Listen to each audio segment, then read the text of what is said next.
Menteri Pertanian Amran Sulaiman, bersama dengan TNI dan Polri, melakukan operasi penangkapan penyelundupan beras sebanyak 250 ton. Operasi ini menunjukkan sinergi antara berbagai lembaga pemerintah dalam menjaga keamanan pangan dan mencegah kerugian ekonomi akibat praktik ilegal. Penyelundupan beras dalam jumlah besar ini dapat berdampak buruk pada petani lokal dan stabilitas harga pasar. Oleh karena itu, penangkapan ini merupakan langkah penting dalam upaya melindungi industri pertanian nasional. Pemerintah terus berkomitmen untuk meningkatkan pengawasan dan penegakan hukum dalam rangka melindungi kepentingan pertanian dan masyarakat luas. Penyegelan gudang beras ilegal adalah langkah krusial yang perlu diambil oleh aparat keamanan seperti TNI dan Polri untuk melindungi para petani dan menjaga stabilitas ekonomi pertanian. Gudang-gudang ilegal ini seringkali menjadi tempat penimbunan beras yang dapat mempengaruhi harga pasar secara tidak wajar, merugikan petani yang telah bekerja keras untuk memproduksi beras berkualitas tinggi. Selain itu, praktik-praktik semacam ini juga dapat mengganggu distribusi beras yang adil dan merata kepada masyarakat. Dengan tindakan tegas dari pihak berwenang, diharapkan distribusi beras dapat lebih transparan dan adil, sehingga kesejahteraan para petani dapat terjamin dan ketahanan pangan nasional dapat ditingkatkan.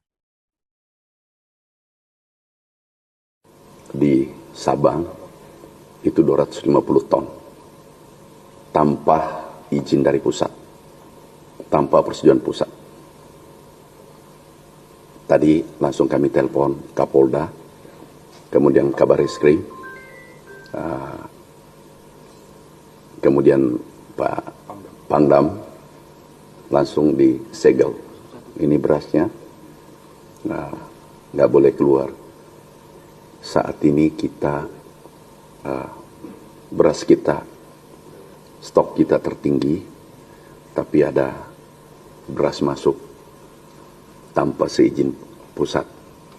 Nah, ini dengan berbagai dalilnya, bagai teori-teori pembenaran. Yang jelas, kalau sudah Panglima tertinggi, Bapak Presiden sudah menyampaikan bahwa tidak boleh impor karena stok kita banyak. Ya, seluruh warga negara Indonesia, apalagi aparat atau pegawai seluruh Indonesia harus patuh pada perintah Panglima tertinggi, perintah Bapak Presiden. Hari ini kami sampaikan bahwa itu kita segel dan kami minta ditelusuri siapa pelaku-pelakunya.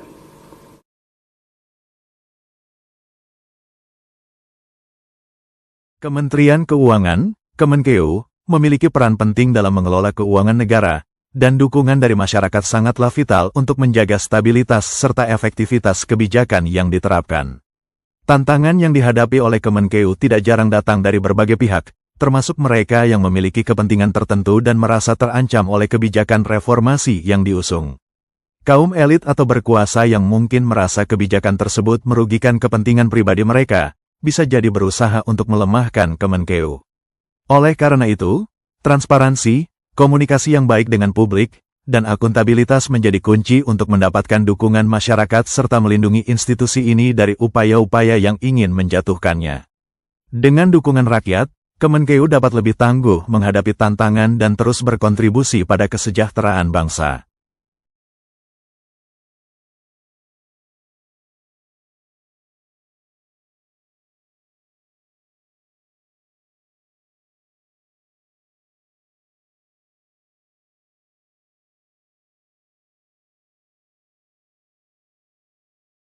Presiden Prabowo mengajak seluruh lapisan masyarakat, termasuk pemuda dan mahasiswa, untuk aktif berpartisipasi dalam upaya pemberantasan korupsi di Indonesia.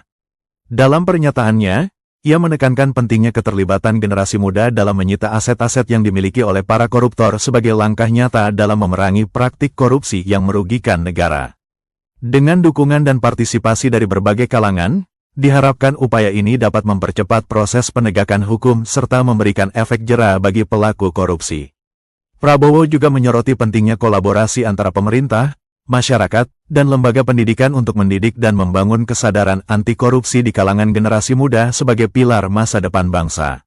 Miskinkan koruptor, penyitaan aset adalah misi Pak Presiden Prabowo.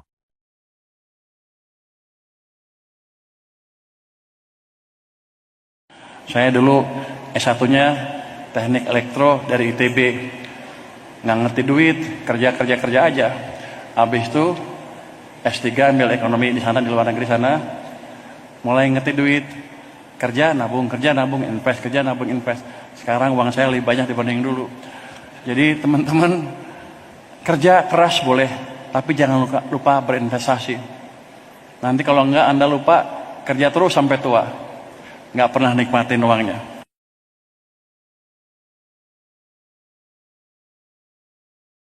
Menteri Pertanian dan Kepala Daerah, KDM, memainkan peran penting dalam menyelaraskan kebijakan dan program pertanian di tingkat pusat dan daerah.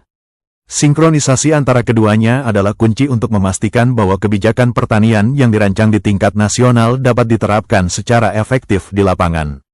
Dalam pembahasan tentang sinkronisasi ini, beberapa aspek yang menjadi fokus utama termasuk distribusi sarana produksi, penyuluhan pertanian, dan penanganan masalah-masalah lokal yang spesifik, seperti perubahan iklim atau hama tanaman.